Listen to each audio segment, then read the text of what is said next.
Joshua 8:30-35 presents a covenant moment following Israel's victory at Ai.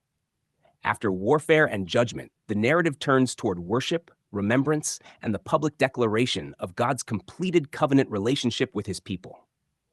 Joshua builds an altar on Mount Ebal exactly as Moses had commanded, showing that the inheritance of the land was never based upon human merit, military strength, or religious performance. Israel stood in the land because of God's promise and faithfulness. The altar was made of uncut stones upon which no iron tool had been used. This detail emphasizes that humanity cannot improve upon God's provision through human effort.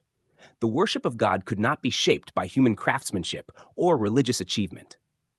The altar pointed to a finished provision that originated entirely from God Himself. The sacrifices offered there symbolized peace and reconciliation between God and His covenant people. Joshua then wrote a copy of the law before all Israel. The law functioned as a witness to the covenant God had established with the nation.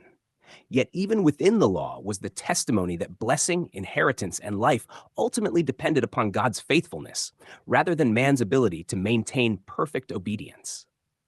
The gathering at Mount Gerizim and Mount Ebal reflected the covenant structure of blessing and curse that had governed Israel's old covenant relationship. This scene also foreshadows the transition from the old covenant order into its fulfillment. The blessings and curses associated with the law anticipated a coming resolution in which covenant judgment would reach its climax and the promised inheritance would be fully realized.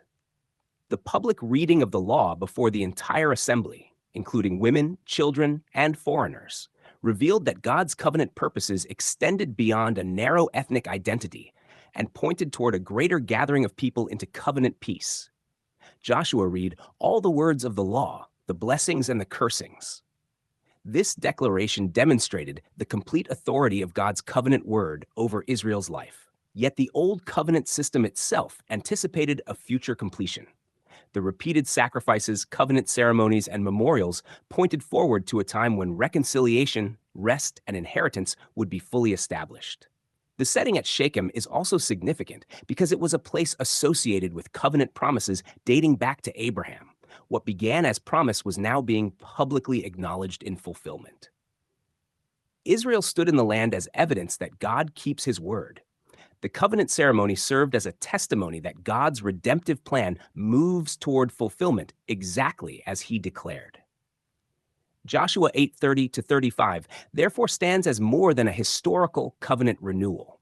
It reveals God's faithfulness to bring His people into inheritance, His provision of peace apart from human effort, and His intention to bring the covenant story to its appointed completion.